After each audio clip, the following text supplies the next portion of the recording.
വർഷങ്ങളായി തകർന്നുകിടന്ന ഏലപ്പാറ ചെമ്മണ്ണ് മാണിക്യൻകവല റോഡ് നവീകരിച്ച് പൊതുജനങ്ങൾക്ക് തുറന്നു നൽകി. പീരുമേട് എംഎൽഎ വാഴൂർ സോമൻ റോഡ് നവീകരണത്തിനായി 10 ലക്ഷം രൂപയാണ് വകയിരുത്തിയത്. ഈ തുക ഉപയോഗിച്ച് 270 മീറ്റർ ഭാഗമാണ് കോൺക്രീറ്റ് ചെയ്ത് നവീകരിച്ചത്. ഏലപ്പാറയിലെ തോട്ടം മേഖലയിലൂടെ കടന്നുപോകുന്ന പ്രധാന പാതയാണിത്. നിരവധി തോട്ടം തൊഴിലാളികൾ, സ്കൂൾ കുട്ടികളടക്കം ഇതുവഴിയാണ് കടന്നുപോകുന്നത്. ഈ റോഡിന് സമീപത്താണ് ചെമ്മണ്ണ് സ്കൂൾ അടക്കമുള്ളത്. വർഷങ്ങളായി ഈ റോഡ് തകർന്നു കിടക്കുകയാണ്.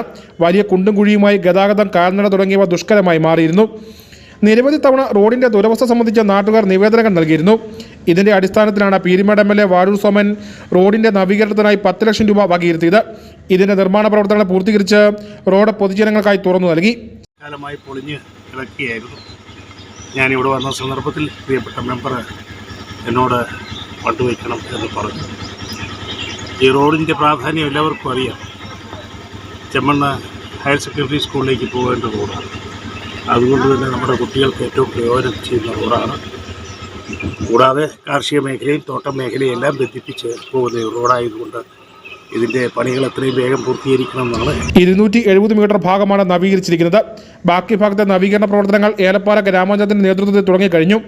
ഗ്രാമപഞ്ചായത്ത് അംഗം സരിത സുഭാഷ് നവീകരണത്തിനായി 15 ലക്ഷം രൂപ വകയിരുത്തി. റോഡ് നവീകരിച്ചതോടെ പ്രദേശവാസികളുടെ ദീർഘനാളായുള്ള യാത്രാക്ലേശത്തിനാണ് പരിഹാരമാകുന്നത്. News bureau, Elappara.